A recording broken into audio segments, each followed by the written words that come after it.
Namaskar, welcome to SGKG Studies and SGKG 2.22 YouTube channel classes, and on this channel we are discussing about industrial relations. In this session we are going to talk about scope of industrial relation and parties involved in the industrial relation. इससे पहली वाले जो class है, before this class we have already discussed about the definition part, objective part, and meaning and other materials we have discussed in the previous classes. In this class we are going to discuss about what are the parties involved in the industrial relation and what is the scope of industrial relation. So इस lesson में हम parties इस industrial relation में कौन कौन से हैं उसके बारे में जानेंगे और स्कोप ऑफ इंडस्ट्रियल रिलेशन क्या क्या है उसके बारे में जानेंगे. आइए शुरू करते हैं. जैसा कि हमने इससे पहले वाले क्लास में पढ़ा, industrial relation is that field of study which analyzes the relationship among the management and the employees of an organization at the workplace and also provides a mechanism to settle down the various industrial dispute. Industrial relation जो है वो सिर्फ और सिर्फ management और employees के बीच के relationship को ही स्टडी नहीं करता है. उसके अलावा वर्क प्लेस पे जितने भी ग्रीवेंसेज हैं, जितने डिस्प्यूट हैं, उनको सेटल डाउन करने का भी काम इंडस्ट्रियल रिलेशन का ही है. तभी तो जाकर के अच्छा इंडस्ट्रियल रिलेशन होगा. This concept evolved in the late 19th century because of the industrial revolution. औद्योगिक क्रांति हुई थी इंग्लैंड में और वहाँ से बाकी देशों में ये फैली. तो औद्योगिक क्रांति के बाद ही इंडस्ट्रियल रिलेशन की ज़रूरत पड़ी. उससे पहले क्या था, मैन्युफैक्चर होता था बट स्मॉल स्केल में होता था, कॉटेज इंडस्ट्रीज में होती थी. तो वहाँ पर न उतने वर्कर होते थे, न उतने मैनेजमेंट की ज़रूरत पड़ती थी. उस समय का कंसेप्ट डिफरेंट रहा होगा. लेकिन इंडस्ट्रियल रिलेशन का इवोल्यूशन अगर कहा जाए तो मुख्य रूप से 19वीं शताब्दी में हुआ because of the industrial revolution. जब हम इंडस्ट्रियल रिलेशन पढ़ते हैं तो उसके साथ हम इंडस्ट्रीज को डिफाइन करते हैं और रिलेशन को डिफाइन करते हैं. इन दोनों को मिलकर के इंडस्ट्रियल रिलेशन होता है. तो इंडस्ट्री का मतलब होता है कि कोई भी इकोनॉमिक एक्टिविटी, चाहे वो मैन्युफैक्चरिंग हो, चाहे वो प्रोडक्शन हो, चाहे वो प्रोसेसिंग ऑफ गुड्स हो, चाहे रेंडरिंग ऑफ सर्विसेज हो, ये सब इंडस्ट्रीज के पैरामीटर में आती है. रिलेशन की बात करें तो relation here refers to the connection and communication which pertains between the employer and the employee within a workplace. कार्य स्थल पर एम्प्लॉयर और एम्प्लॉई के बीच का जो कुछ भी कनेक्शन है उसको रिलेशन कहते हैं. और ऐसे में अगर इंडस्ट्रियल रिलेशन की बात करें तो वर्क प्लेस क्या हो गया, मैन्युफैक्चरिंग प्लेस हो जाएगा, प्रोडक्शन प्लेस हो जाएगा, प्रोसेसिंग ऑफ गुड्स प्लेस हो जाएगा, रेंडरिंग ऑफ सर्विसेज प्लेस हो जाएगा. तो इन सब जगहों पे इंडस्ट्रियल रिलेशन का महत्व बढ़ जाता है. अब आइए जानते हैं कि which are the parties involved in industrial relations. To understand the concept of industrial relation we should know that who all are responsible for developing cordial relationship in the organization.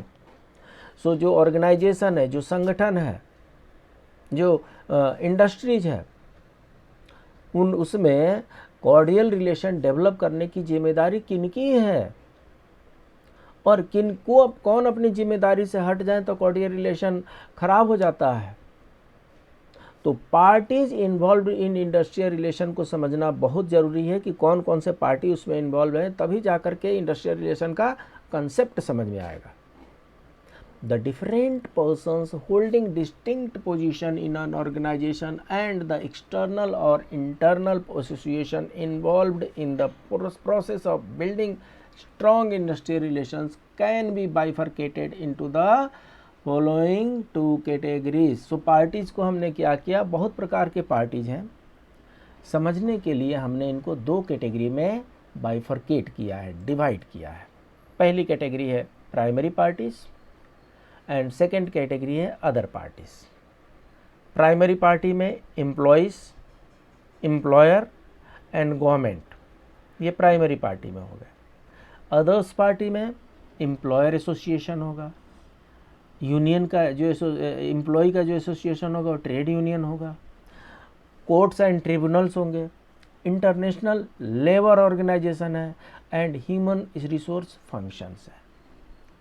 So mainly जो है affected by this है and secondary affected by other parties है। हम थोड़ा थोड़ा इनके बारे में जान लेते हैं। So primary party, those persons or association which are directly associated with or influenced by the functions of industrial relations are, so primary party में कौन लोग होते हैं, those which are directly associated with or influenced by the function of industrial relation। इनका industrial relation पर direct effect होता है, किनका, एम्प्लॉयज़ का, एम्प्लॉयर का, गवर्नमेंट का। क्यों, गवर्नमेंट रूल बनाती है तो उस रूल का डायरेक्ट यहाँ पर इम्पैक्ट होता है। कौन कौन से हैं इसमें, सबसे पहले हम एम्प्लॉयज़ के बारे में जानेंगे। The workers who provide their services to the organisation are an essential resource and contributes to generating the desired output. ये वर्कर है, ये एम्प्लॉय ही है जो डेड मशीनरी में, जो डेड कंपनी में जान फूंकता है। जब तक वर्कर नहीं है कोई मशीन नहीं चल सकती, चाहे ऑटोमेशन का ही क्यों ना हो। कंप्यूटर को भी रन करने के लिए पर्सन की ज़रूरत पड़ती है। चाहे कन्वेंशनल मेथड हो चाहे ऑटोमेशन हो, वर्कर का इम्पोर्टेंस सबसे ज़्यादा है। ये वर्कर है जो आपके रॉ मटेरियल को फाइनल प्रोडक्ट में कन्वर्ट कर रहा है। ये वर्कर है जो रिक्वायर्ड सर्विसेज को अपने स्किल के साथ रेंडर कर रहा है। ये वर्कर है जो मनी और मैनेजमेंट को, मशीन को साथ में जोड़ करके, मैन पावर जोड़ करके वहाँ पर प्रोडक्शन प्रोवाइड करा रहा है। इसलिए employees are the essential resource and contribute to the generating the desired output. Following are some of the reasons of which employees find maintaining sound industrial relation to be useful for them. क्या क्या है, sharing their views, उनके views लेना है, suggestions and ideas with the management to improve the business operation. ऐसा है जो व्यक्ति जहाँ पर काम कर रहा है उसको पता है कि वहाँ पर अगर इम्प्रूवमेंट करना है तो क्या कर देने से अच्छा हो जाएगा, क्या चीज़ वहाँ पर ठीक नहीं लग रही है, क्या चीज़ उसमें ऐसा ऐड कर दिया जाए जिससे हमारा प्रोडक्शन भी बढ़ जाए, प्रोडक्टिविटी भी बढ़ जाए। तो इसलिए क्या करना है, उनके व्यूज़ को लेना है। इसलिए क्या यूजफुल हो गया, शेयरिंग देयर व्यूज़, उनके व्यूज़ को हमें लेना है। व्यूज को शेयर करने के बाद से क्या है, becoming a part of organisational decision making and ensuring the betterment of working condition. Share उसका व्यूज लेंगे तो उसके व्यूज़ को रिस्पेक्ट भी तो करना है। तो उसका व्यूज रिस्पेक्ट तभी होगा जब उसको part of organisational decision making process में उसको लाते हैं। ऑर्गेनाइजेशन का जो भी डिसीजन मेकिंग प्रोसेस है उसमें उस एम्प्लॉय को इन्वॉल्व करना है and ensuring the betterment of working condition. हो सकता है कुछ वर्किंग कंडीशन के बारे में कुछ शिकायतें हों, कुछ ग्रीवेंसेज हों, तो उसके लिए उस एम्प्लॉय को इसमें इन्वॉल्व करना है। Speaking out their problems and grievances and seeking for the redressal of the same. Speaking out their problems, उनके प्रॉब्लम्स क्या हैं, उनके ग्रीवेंसेस क्या हैं और उनको रिड्रेसल कैसे करना है, ये तो उन्हीं के इंफॉर्मेशन शेयरिंग से होगा। इसलिए जो एम्प्लॉयज़ हैं they are very essential resource for the company, for the factory, for the business entity. Next, employers. Employers are responsible for providing a favorable work environment for the employees. So employees के लिए favourable work environment provide करना employer की जिम्मेदारी है। ये जो favourable work environment है इसके मोस्टली पार्ट फैक्ट्रीज एक्ट 1948, हाँ फैक्ट्री एक्ट 1948 में ये फेवरेबल वर्क एनवायरनमेंट से रिलेटेड गवर्नमेंट का रेगुलेशन है और उसको फॉलो करना है। उसके अलावा आप क्या कर सकते हैं वो एम्प्लॉयर का काम है। They have many rights and powers like laying of inefficient employees, taking a strategic decisions such as merger, acquisition, shutdown, adapting technology changes। So employer का काम क्या है? वो सारे काम करना जिससे प्रोडक्शन और प्रोडक्टिविटी बढ़ती हो, वो सारे काम करना जिससे मार्केट के कम्पिटिटिवनेस में वो आगे बढ़ सकें, अपने आप को प्रूव कर सकें। तो उसमें क्या हो सकता है? लेइंग ऑफ इनएफिशिएंट एम्प्लॉयज़, कुछ कामचोर एम्प्लॉय होते हैं, वो कुछ काम करना नहीं चाहते हैं, बस टाइम पास करते हैं, सैलरी तो हमें देना है ना। ऐसे लोगों को आइडेंटिफाई करना है और ऐसे लोगों को आइडेंटिफाई करके इनको नमस्कार करना है, मतलब आपकी ज़रूरत यहाँ पे नहीं है, आप कहीं और चाहिए, तो उसको लेइंग ऑफ कहते हैं। Taking a strategic decision, company के बारे में, बिजनेस के बारे में डिसीजन क्या लेना है? मर्जर। मर्जर का मतलब दो या दो से अधिक छोटे छोटे, दो या दो से अधिक यूनिट्स को एक कर देना मर्जर कहलाता है। डीमर्जर भी होता है, कंपनी को दो या दो से अधिक भागों में बांट देना डीमर्जर कहलाता है। एक्विजिशन मतलब कोई नई कंपनी खरीदना है। शटडाउन मतलब कंपनी ठीक ठाक नहीं चल रही है, बंद कर देना है। टेक्नोलॉजी चेंजेस क्या है? टाइम के साथ टेक्नोलॉजी को चेंज करना है। ये सब जो ड्यूटी है ये एम्प्लॉयर की है। Following are the different ways in which managers can benefit from sound industrial relation in the management. Motivating the employees to give their best and gaining their trust and commitment। ठीक है, employees को आप इस तरीके से motivate कीजिए कि वो बेस्ट परफॉर्म करें और उनका भरोसा जीतना है, ट्रस्ट उनका जीतना है। Improving the overall efficiency and ensuring effective communication among the employees and the management। Effective communication अगर इंश्योर करेंगे तो इससे क्या होगा? एम्प्लॉई के मन में कुछ भी दुविधा होगी, कुछ भी कन्फ्यूजन होगी, वो अपनी बातों को कम्युनिकेट कर लेगा और देन एंड देयर सॉल्यूशन निकल जाएगा। कई जगहों पे क्या होता है, कम्युनिकेशन इफेक्टिव नहीं होता है तो कुछ कन्फ्यूजन एम्प्लॉई के दिमाग में होगा, हो सकता है कि वो गलत कन्फ्यूजन हो, लेकिन वो कन्फ्यूजन धीरे धीरे ग्रीवेंस में कन्वर्ट हो जाता है, वो धीरे धीरे डिस्प्यूट का फॉर्म ले लेता है। तो ऐसा मौका देना ही क्यों? A stitch in time saves 9। तो इसलिए ये क्या है, अगर इफ़ेक्टिव कम्युनिकेशन रहेगा दोनों के बीच में तो ये टाइमली स्टिच है, ये बहुत बड़े बवंडर को रोक लेता है।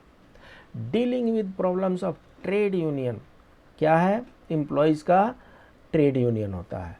सो ट्रेड यूनियन के साथ के प्रॉब्लम को भी डील करना है। along with the negotiation of employment terms and conditions with such employee representative। सो इसमें क्या है, आपको एम्प्लॉई को भी मौका देना है, मोटिवेट करना है। एम्प्लॉई को मोटिवेट करने के बाद से उनके ओवरऑल इफ़िशियंसी को इम्प्रूव करना है, इफ़ेक्टिव कम्युनिकेशन मैनेज करके रहना है और उनका जो ट्रेड यूनियन है उस ट्रेड यूनियन के प्रॉब्लम को भी सॉल्व करना है। ये सब एम्प्लॉयर का काम है। Government. Before the 19th century, the government did not used to intervene in the conflicts between the employer and the employee। So 19th century से पहले गवर्नमेंट का कोई विशेष रोल नहीं था एम्प्लॉयर और एम्प्लॉई के बीच के कन्फ्लिक्ट को सॉल्व करने का।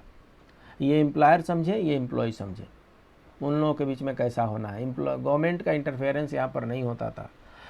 However, later on there was a change in the attitude of the government bodies।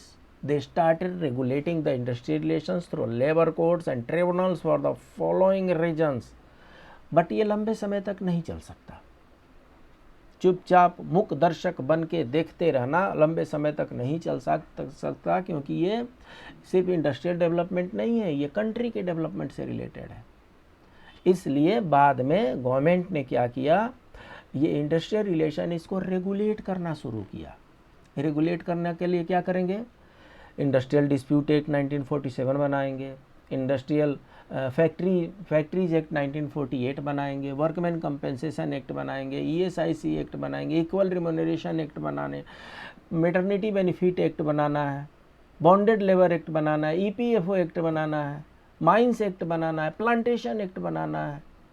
ये सब क्या है? रेगुलेशन है। ये गवर्नमेंट रेगुलेटरी मशीनरी है। ये इसके द्वारा इंडस्ट्रियल रिलेशन को रेगुलेट किया जाता है।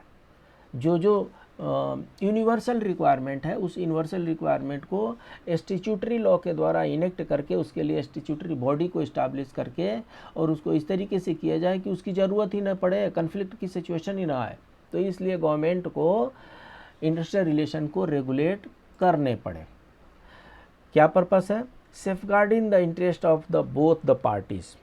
सो क्या है? अगर इंडस्ट्रियल कन्फ्लिक्ट होगा, डिस्प्यूट होगा, ग्रीवेंसेज होंगे, तो इससे क्या होगा? Industrial, it may lead to industrial unrest, हड़ताल की तरफ जा सकता है, लॉकडाउन की तरफ जा सकता है, क्लोजर की तरफ जा सकता है। सो ऐसे में दोनों का नुकसान होगा। तो दोनों, एम्प्लॉयर का और एम्प्लॉय दोनों का नुकसान हो, दोनों को नुकसान ना हो, इसके लिए गवर्नमेंट इसको रेगुलेट करना शुरू की। So safeguarding the interest of both the parties. Both the parties means management also and employees also, दोनों के इंटरेस्ट को सेफगार्ड करना है। मैनेजमेंट को भी नुकसान नहीं हो, एम्प्लॉय को भी नुकसान नहीं हो। Ensuring that both the employer and the employee abide by the legal terms and conditions. जब हम रेगुलेट कर रहे हैं किसी एक्ट के द्वारा, किसी रेगुलेशन के द्वारा, किसी रूल्स के द्वारा, तो इसमें ये ध्यान रखा जाता है कि एम्प्लॉयर और एम्प्लॉय दोनों उस रूल को फॉलो करते हैं।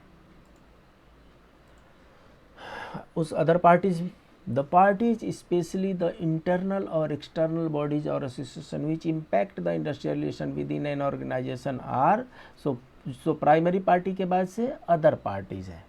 प्राइमरी पार्टी का डायरेक्ट इम्पैक्ट है इंडस्ट्रियल रिलेशन पर, अदर पार्टीज का इनडायरेक्ट इम्पैक्ट है इंडस्ट्रियल रिलेशन पर। तो आइए जानते हैं सबसे पहले employer association. It is an authoritative body formed to protect the interest of the industrial owners. It performs the duties following functions to safeguard the rights of the employer. So क्या है? हमने पढ़ा कि एम्प्लॉयर्स प्राइमरी होते हैं। तो employer क्या करते हैं? ये अपना एसोसिएशन बना करके रखे हैं। एम्प्लॉयर एसोसिएशन लगभग सब जगह होता है। सो एम्प्लॉयर एसोसिएशन किस लिए है? To protect the interest of the industrial owners. जो एम्प्लॉयर है वो अपना हार्ड अर्न्ड मनी उसमें लगा रहा है, मैन, मनी, मशीन, मटेरियल सब कुछ लगा रहा है, और सबसे बड़ा he is putting his money at the risk, high risk cover कर रहा है एम्प्लॉयर। तो इसलिए एम्प्लॉयर के इंटरेस्ट को तो प्रोटेक्ट करना ही पड़ेगा ना। तो एम्प्लॉयर उसके लिए अपना एसोसिएशन बनाता है, और एसोसिएशन बनाता है to protect the interest of the industrial owners, representing the owners in collective bargaining with the employees or government and also in case of national issues। क्या होता है? जब भी कोई नेशनल इशू बनेगा तो it will go to tripartite body, तीन पक्षीय बॉडी के पास जाता है। तीन पक्षी में कौन आते हैं? एम्प्लॉयर का रिप्रेजेंटेटिव होगा, एम्प्लॉय का रिप्रेजेंटेटिव होगा, गवर्नमेंट का रिप्रेजेंटेटिव होगा। तो अगर गवर्नमेंट के पास जाना है तो एम्प्लॉयर का रिप्रेजेंटेटिव तो होना चाहिए ना। तो एम्प्लॉयर का रिप्रेजेंटेटिव कहाँ से आएगा? एसोसिएशन डिसाइड करेगी। एम्प्लॉयर का जो एसोसिएशन होगा उस एसोसिएशन डिसाइड करेगी कि मेरे एसोसिएशन का जो प्रेसिडेंट है he will go and represent us. So इसलिए उस एसोसिएशन से रिप्रेजेंटेशन भी बढ़ता है। किस लिए? कलेक्टिव बार्गेनिंग के लिए। कलेक्टिव बार्गेनिंग एक बहुत बड़ा टॉपिक है, हम आने वाले समय में इसको बताएंगे। इसमें क्या होता है? बेसिकली निगोशिएशन होता है दोनों पार्टीज़ के बीच में, तीनों पार्टीज़ के बीच में, to reach some amicable solution, creating a proper mechanism to resolve industrial dispute. So employer association का काम है कि वो ऐसा एक प्रॉपर मैकेनिज्म क्रिएट करें जिससे इंडस्ट्रियल डिस्प्यूट रिजॉल्व हो जाए। जहाँ भी मैन रहेगा, ग्रुप ऑफ पर्सन्स रहेंगे, थोड़े बहुत वहाँ पर कन्फ्लिक्ट होते हैं, थोड़े बहुत ग्रीवेंसेज होते हैं, लेकिन जब वो डिस्प्यूट इंडस्ट्रियल डिस्प्यूट में कन्वर्ट हो जाता है तो उसको सॉल्व करने के लिए एम्प्लॉयर एसोसिएशन मैकेनिज्म सेटअप करते हैं कि ऐसे ऐसे हमने किया था तो वहाँ पर ऐसे सेटल हुआ, यहाँ पर ऐसे करते हैं सेटल हो जाएगा। giving an insight into the employee relation in an organization and providing suggestions accordingly. So क्या है giving an insight into the employee relation, वो अपने अपने कंपनी के एम्प्लॉय रिलेशन के बारे में चर्चा भी करते हैं और उसका सजेशन भी प्रोवाइड करते हैं। दूसरी अदर पार्टीज में ट्रेड यूनियन, तो अगर एम्प्लॉयर का अपना एसोसिएशन है तो एम्प्लॉयज़ का भी अपना एसोसिएशन है, और जो एम्प्लॉय का एसोसिएशन है उसको ट्रेड यूनियन कहते हैं। When the workers unite together to form an association and select a representative among themselves for the protection of their rights and to raise their demands in front of the management, it is named as trade union. So ये बता रहे हैं trade union के बारे में कि जब भी वर्कर यूनाइट होते हैं, किस लिए? टू फॉर्म एन एसोसिएशन, एक एसोसिएशन फॉर्म करने के लिए, तो उसमें वो क्या करते हैं? अपने रिप्रेजेंटेटिव को इलेक्ट करते हैं अपने बीच में। ट्रेड यूनियन का रिप्रेजेंटेटिव अपने जो एम्प्लॉय हैं, जो मेंबर एम्प्लॉय हैं, उन्हीं में से किसी को रिप्रेजेंटेटिव इलेक्ट करते हैं। किस लिए? For protection of their rights, उनके अधिकारों की रक्षा के लिए अपना रिप्रेजेंटेटिव वो इलेक्ट करते हैं। And to raise their demands in front of the management, और उनके कुछ मांगे हों, उन मांगों को और मैनेजमेंट के सामने रखना, ये सारा काम जो है ट्रेड यूनियन का है। सो ट्रेड यूनियन क्या है? एम्प्लॉयर एसोसिएशन का एक काउंटर पार्ट है। जैसे एम्प्लॉयर का एसोसिएशन होता है, वैसे ही यूनियन एम्प्लॉयज़ का भी एसोसिएशन है जिसको ट्रेड यूनियन कहा जाता है। इनकी ऑब्जेक्टिव क्या है? Negotiating collectively with the administration for meeting the individual interest of an employee. क्या होता है, अकेला अगर एम्प्लॉय कुछ कहेगा, उसकी कोई सुनेगा नहीं सुनेगा कोई गारंटी नहीं है, लेकिन वहीं एम्प्लॉय अपने यूनियन में बताता है कि ये समस्या है और इसका सॉल्यूशन होना चाहिए। उनका यूनियन जो है, उनका यूनियन एम्प्लॉयर्स से बात करता है। तो इस तरीके से क्या होता है, निगोशिएशन एक होती है, और उस निगोशिएशन से, इस निगोशिएशन को कलेक्टिव निगोशिएशन कहते हैं, और इससे कुछ सॉल्यूशन निकलता है। जो एम्प्लॉय का इंटरेस्ट है वो प्रोटेक्ट होता है। Upgrading the status of employees in the organisation, organisation में एम्प्लॉयज़ का स्टेटस बढ़ाने के लिए भी ट्रेड यूनियन का महत्वपूर्ण योगदान होता है। डिमांडिंग बेटर वर्किंग कंडीशन, ये तो होना ही चाहिए, वर्किंग कंडीशन बेटर होना चाहिए, लाइटिंग हो, एयर हो, हीट हो, सीटिंग अरेंजमेंट हो, कुछ साउंड प्रूफिंग हो, ये सब के लिए डिमांड करना चाहिए working condition and higher job security for the workers. तो वर्कर को सबसे ज़्यादा डर क्या रहता है?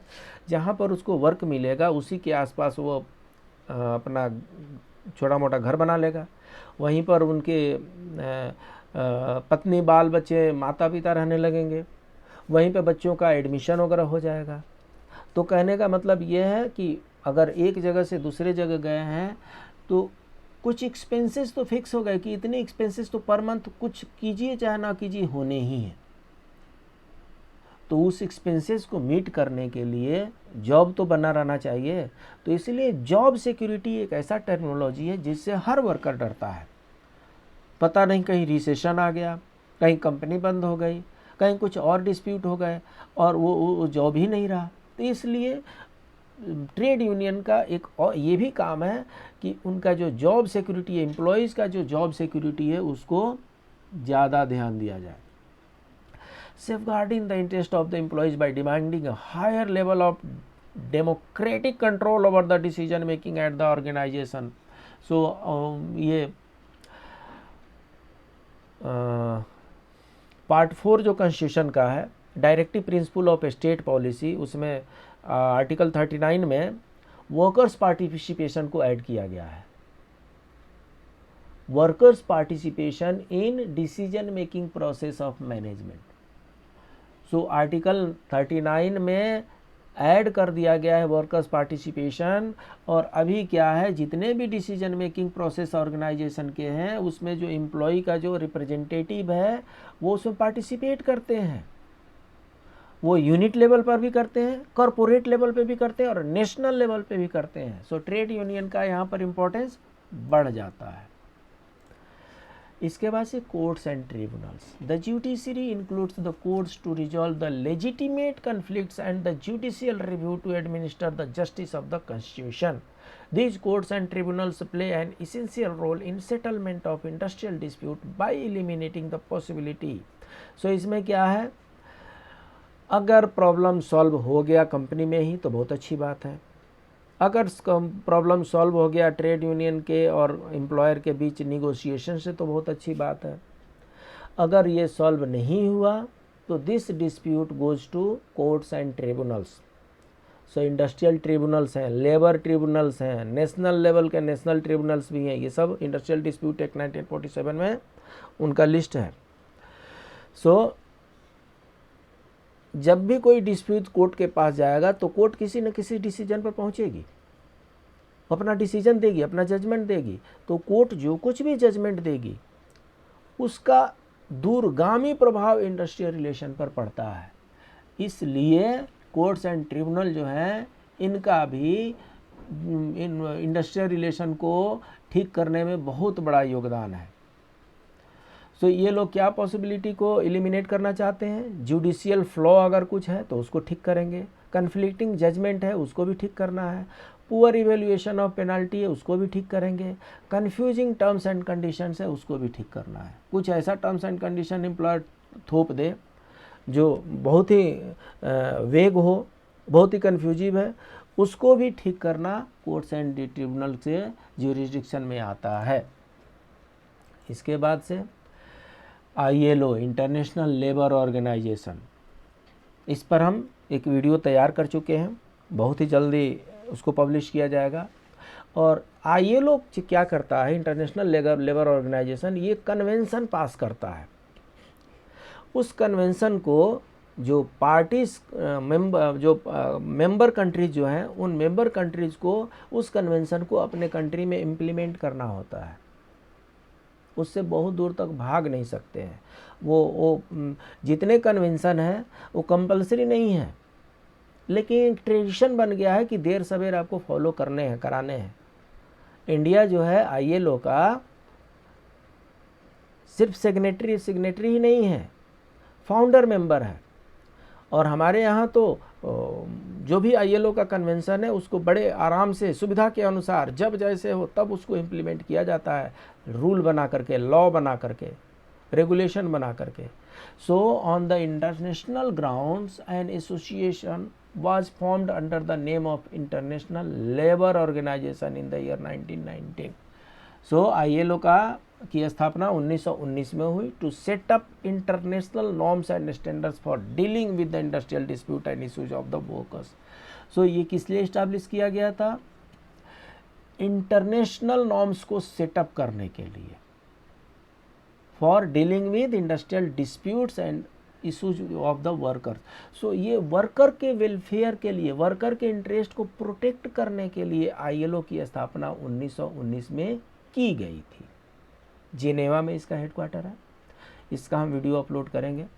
Simultaneously an international labour code was set up to establish the recommendation and convention for minimum international labor standards। so minimum labor standards का कुछ स्टैंडर्ड फिक्स किया गया, जैसे वर्कर्स कंपेंसेशन, वर्कर कंपेंसेशन होता है, मिनिमम वेजेज होते हैं, minimum wages act अपने पास है, वर्कर कंपेंसेशन एक्ट 1923 अपने पास है, employees work duration and number of holidays, ये फैक्ट्री एक्ट में हमने इसको रेटिफाई किया है।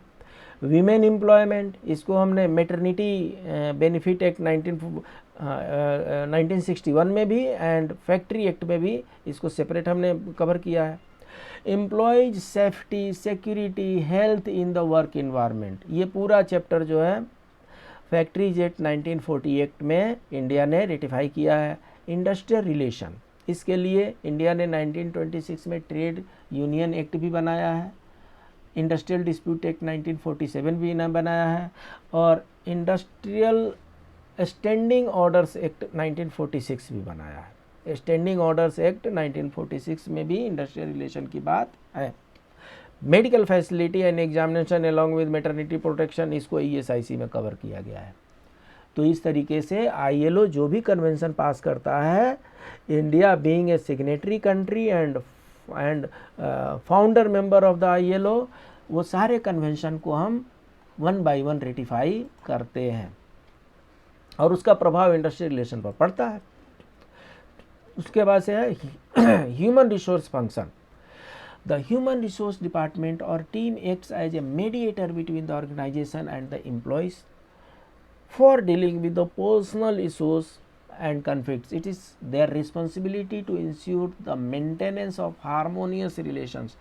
जो हर ऑर्गेनाइजेशन में HR डिपार्टमेंट होता है, ह्यूमन रिसोर्स डिपार्टमेंट होता है, उनका काम है टाइमली सैलरी पे करना, टाइमली लीव देखना, उनके जो भी पर्सनल मैटर्स, ये पर्सनल का मतलब होता है कर्मचारी से रिलेटेड जो भी मैटर है उन सारे मैटर को का देखभाल करना ह्यूमन रिसोर्स फंक्शन के अंदर आता है। अगर ह्यूमन रिसोर्स फंक्शन ठीक से काम कर रहा है तो आधे डिस्प्यूट तो ऐसे ही ख़त्म हो जाते हैं, कोई कन्फ्लिक्ट रहता ही नहीं है, कोई ग्रीवेंस रहता ही नहीं है। अगर ह्यूमन रिसोर्स फंक्शनिंग कहीं गड़बड़ हो गई तो ये जो है इंडस्ट्रियल रिलेशन पर बहुत भारी पड़ जाता है, इसलिए इसका बहुत बड़ा इम्पैक्ट है इंडस्ट्रियल रिलेशन पर। Following are the various other functions of HR professional in the organization addressing the dispute at the initial level. सबसे पहले कुछ प्रॉब्लम होगा, किसी का क्लेम फंसा होगा 1 हफ्ते से, 2 हफ्ते से, 3 हफ्ते से, 4 हफ्ते से, कहाँ फंसा होगा? ह्यूमन रिसोर्स में फंसा होगा। तो उनको क्लियर करना है, नहीं करेंगे तो धीरे धीरे वो भारी होगा, तो इसलिए उसको इनिशियल लेवल पर ही उसको सॉल्व कर देना है। Acting as a change agent by bringing a mental revolution in case of any conflict between the workers and the management. ठीक है, सो जो HR मैनेजर हैं इनका काम है मेंटल रिवोल्यूशन लाना है, कन्फ्लिक्ट कुछ है वर्कर एंड मैनेजमेंट के बीच में तो उसको भी सॉल्व करना है। Performing the role of an administration expert and strategic partner with by ensuring the implementation of the policy. जो भी मैनेजमेंट की पॉलिसी है उस पॉलिसी को इम्प्लीमेंट करना है, एम्प्लॉयज़ को कन्विंस करके इम्प्लीमेंट करना है। अगर ज़बरदस्ती थोप दिए वो इम्प्लीमेंट न होना मुश्किल हो जाएगा। इसलिए जो टॉप मैनेजमेंट का जो भी डिसीजन है, जो भी पॉलिसी डिसीजन है, उसको इम्प्लीमेंट तो करना है। किस तरीके से इम्प्लीमेंट करना है, कैसे कन्विंस करना है, ये जो काम है ये ह्यूमन रिसोर्स फंक्शन का बन जाता है। और इसीलिए जो HRD है, जो HRM है, उनका इंडस्ट्रियल रिलेशन पर बहुत ज़्यादा प्रभाव पड़ता है। अब अगर पार्टी समझ में आ गई हो, ये सब पूरे पार्टीज़ थी, parties involve in the industrial relation, primary parties, other parties. अगर ये समझ में आ गए हो तो अब हम चलते हैं स्कोप ऑफ इंडस्ट्रियल रिलेशन की बात करते हैं। When we talk about industrial relations, it covers a vast arena including all kinds of formal relations existing in an organization. The scope of industrial relations can be briefly classified into the following 4 dimensions. So क्या है, when we talk about industrial relation, it covers a vast arena. जो industrial relation का जो area है वो बहुत vast है, and it includes all kinds of formal relation. Company में जितने भी फॉर्मल रिलेशन है वो सब पर इसका अपना प्रभाव पड़ता है। इसलिए इंडस्ट्रियल रिलेशन का जो स्कोप है उसको वो बहुत ही वास्ट है। उसको समझने के लिए हम इसको 4 डायमेंशंस में डिवाइड कर रहे हैं। पहला जो है एम्प्लॉयर एम्प्लॉय रिलेशन, दूसरा जो है लेबर रिलेशन, तीसरा जो है ग्रुप रिलेशन, और चौथा जो है public relations. So scope of industrial relation को हम 4 भागों में बांट करके इसका स्टडी करेंगे। पहला है एम्प्लॉयर एम्प्लॉय रिलेशन, ये तो वर्क प्लेस पे एम्प्लॉयर का एम्प्लॉय के साथ कैसा रिलेशन है, इसका तो स्कोप होना ही है। Labour relations, so labour to labour relation क्या है, एम्प्लॉय टू एम्प्लॉय रिलेशन क्या है, वो भी इसी के स्कोप में आता है। ग्रुप रिलेशन, सो कई बार एक ट्रेड यूनियन होगी, कई बार 2-3 ट्रेड यूनियन भी होती है, तो उनके रिलेशन के बारे में भी इसी का स्कोप है। पब्लिक रिलेशन, कंपनी का, इंडस्ट्रीज का, फैक्ट्री का पब्लिक में क्या इमेज है, पब्लिक में अच्छा इमेज इस्टेब्लिश करना भी इंडस्ट्रियल रिलेशन के स्कोप में आता है। सो पहला जो है employer employee relations. the relationship that pertains between the business owners and the employees of a particular company is known as the employer-employee relationship. So the relationship between business owner and the employees of a particular company, owner और उनके कर्मचारियों के बीच का जो संबंध है उसको employer employee relationship कहते हैं। जो मालिक और उनके कर्मचारी के बीच के, जो स्वामी और उनके कर्मचारी के बीच के जो संबंध है उनको एम्प्लॉयर एम्प्लॉई रिलेशनशिप कहते हैं। To maintain sound relations the employer must treat the employee fairly and should value their efforts. So employer employee relation को सुदृढ़ बनाए रखने के लिए, मजबूत बनाए रखने के लिए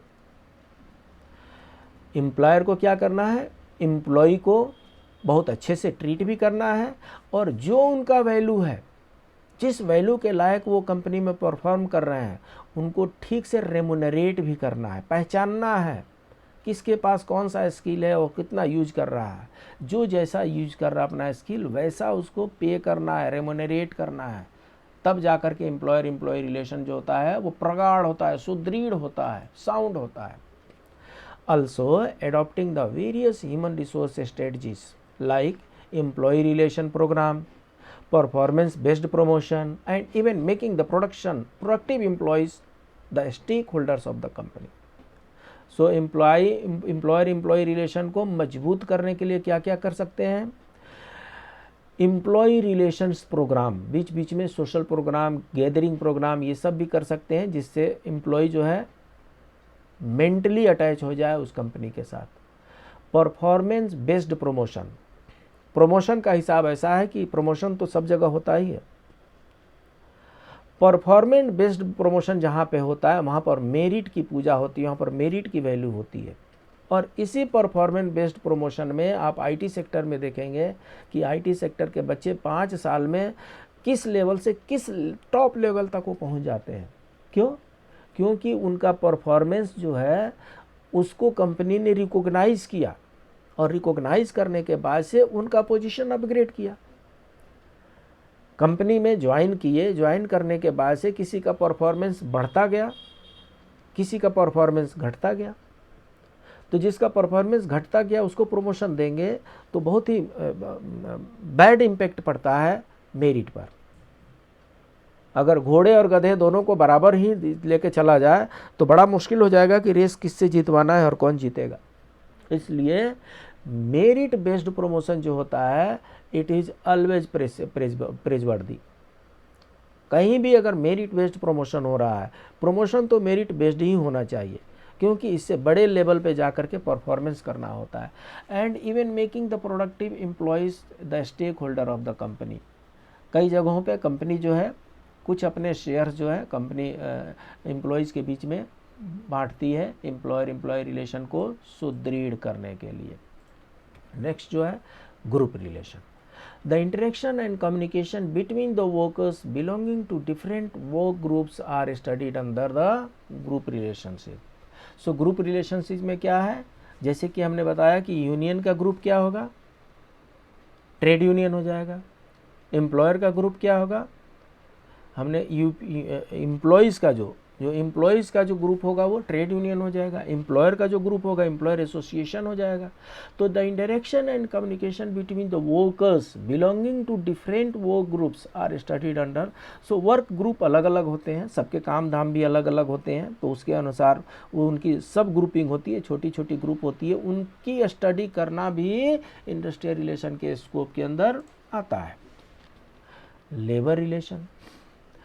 In an organization, the relationship shared by the manager and workers is termed as labor relation. So, labor relation का मतलब मैनेजर एंड वर्कर के बीच का जो रिलेशन है उसको लेबर रिलेशन कहते हैं। ये जो एम्प्लॉयर एम्प्लॉय रिलेशन है ये ऑनर की बात हो रही है। एम्प्लॉयर जो है ऑनर है, तो एम्प्लॉयर और एम्प्लॉय का रिलेशन ये पहला स्कोप हो गया। और यहाँ पर जब लेबर रिलेशन की बात आती है तो एम्प्लॉयर के बाद से मैनेजमेंट आता है। तो the relationship shared by the managers and workers is termed as labour relation. So labour relation जो होता है मैनेजर्स और वर्कर्स के बीच का होता है। It includes their behaviour, thoughts, actions and perception against each other. So labour relation जो है मैनेजमेंट एंड वर्कर्स के बीच का रिलेशन है, ये भी इंडस्ट्रियल रिलेशन के स्कोप में आता है। Public relation, it is also termed as community relations, the interaction and relationship of the organization. So ये एक तरह का कम्युनिटी रिलेशंस है। ये इसमें ऑनर्स भी होते हैं, मैनेजमेंट भी होते हैं, एम्प्लॉयज़ भी होते हैं विद द सोसाइटी और external bodies as termed as public relation. So ये सोसाइटी के साथ या एक्सटर्नल बॉडी के साथ रिलेशन होता है। कंपनी का आउटसाइड से होता है, आपने बहुत जगहों पे देखा होगा। SBI है, वो कई जगहों पे ड्रिंकिंग वाटर फैसिलिटी लगाती है, कई जगहों पे वो पंखे वगैरह सब बांटते हैं। सो विभिन्न प्रकार के एमेनिटीज़ ये लोग अपने सोसाइटी में, नियर बाई सोसाइटी में डेवलप करते हैं। किस लिए? पब्लिक रिलेशन को इम्प्रूव करने के लिए। बस स्टैंड में, रेलवे स्टेशन पे आप कहीं ड्रिंकिंग वाटर की फैसिलिटी प्रोवाइड करा दीजिए, कहीं कुछ और एमेनिटीज़ प्रोवाइड करा दीजिए, वो सब पब्लिक रिलेशन में आता है। For long term existence in the business every organisation needs to maintain cordial public ties. देखिए साहब, ऐसा है अगर समाज में बिजनेस को लंबे समय तक बना करके रखना है तो समाज के साथ कॉर्डियल रिलेशन तो बनाना ही पड़ेगा, और इसके लिए we have to do something for the society also. कई ऑर्गेनाइजेशन जो अपने स्कूल चलाते हैं, मिनिमल फीस के साथ स्कूल चलाते हैं, अपने छोटे मोटे डिस्पेंसरी चलाते हैं, मिनिमल फी के साथ डिस्पेंसरी चलाते हैं। तो वो क्या कर रहे हैं?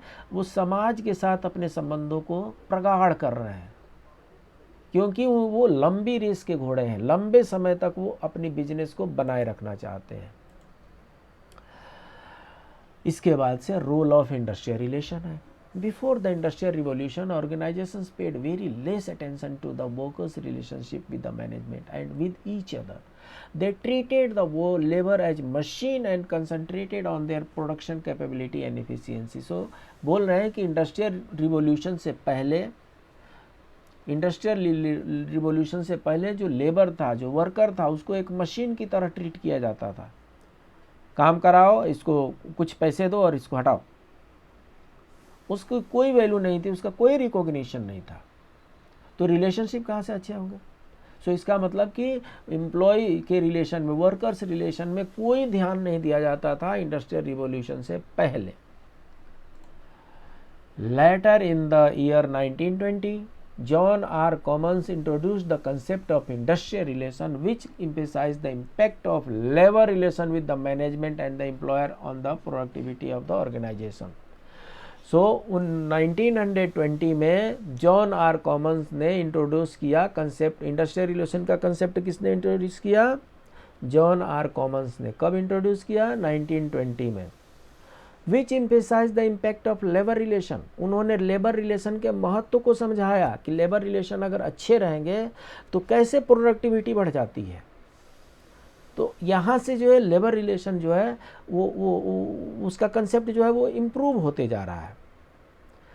इन the modern day business world where the companies are becoming more people oriented and work continuously for achieving employ satisfaction and retention, the study of industrial relation plays a significant role in the organization. So पहले जो था pre industrial revolution, man को भी machine की तरह treat किया जाता था, उनका इंडस्ट्रियल रिलेशन लगभग शून्य था। 1920 के बाद से इंडस्ट्रियल रिलेशन पर जोर दिए जाने लगा, और आज की कंडीशन तो ये है कि आज की जो कंपनी है they are becoming more people oriented. वो अपने एम्प्लॉय रिलेशन को बहुत ही कॉर्डियल रखना चाहती हैं, बहुत ही स्मूथ रखना चाहती हैं।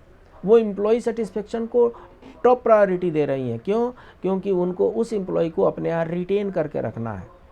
अगर उसके सेटिस्फेक्शन को आपने ध्यान नहीं दिया तो वो कहीं और चला जाएगा। तो एक डेडिकेटेड वर्कफोर्स को रिटेन करना भी आज का एक बहुत बड़ा चैलेंज है, और इसलिए इंडस्ट्रियल रिलेशन का जो अभी रोल बढ़ गया है वो बढ़ गया है।